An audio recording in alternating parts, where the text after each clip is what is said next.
En primer lloc, donar-vos les gràcies a tots per haver vingut i per confiar en esta candidatura, que, com podeu comprovar, enguany aposta per la joventut. A mi m'ha tocat ser la més jove i en aquestes paraules m'agradaria transmitir-vos la il·lusió i les ganes que tinc de treballar per Morella.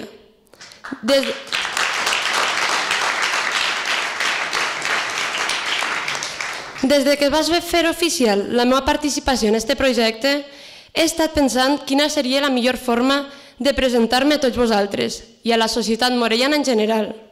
I quina millor manera que parlar-vos d'un tema molt actual i que m'afecta en primera persona, el paro, i més concretament el paro juvenil. Fa 5 anys me'n vaig anar molt il·lusionada a la universitat, en l'objectiu de treure una carrera i poder treballar del que a mi m'agrada. Actualment, i ja en la carrera baix del braç, no només no trobo feina al meu poble, sinó tampoc fora d'ell.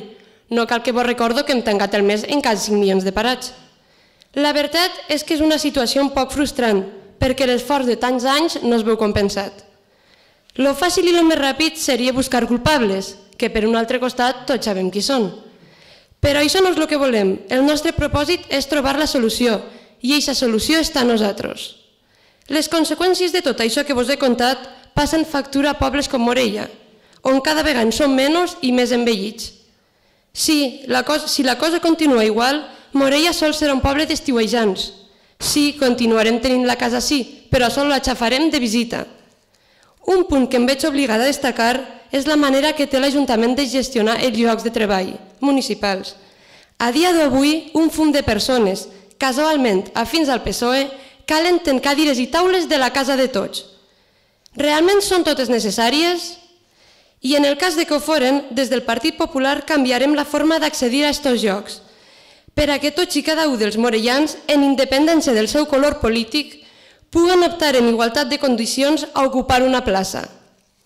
Si volen crear treball, que no s'inventen faenes inútils i inservibles, que fomenten el naixement d'empreses fortes i competents, amb expectatives de futur, que a part de crear llocs de treball, tinguen una viabilitat econòmica i rellancen Morella d'una vegada per totes.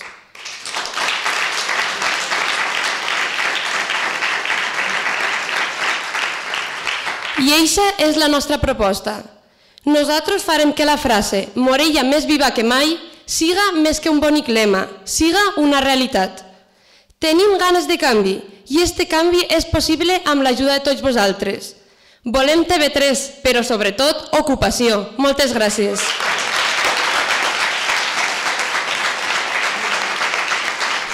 A continuació parlarà el meu company Miguel Ángel Querol.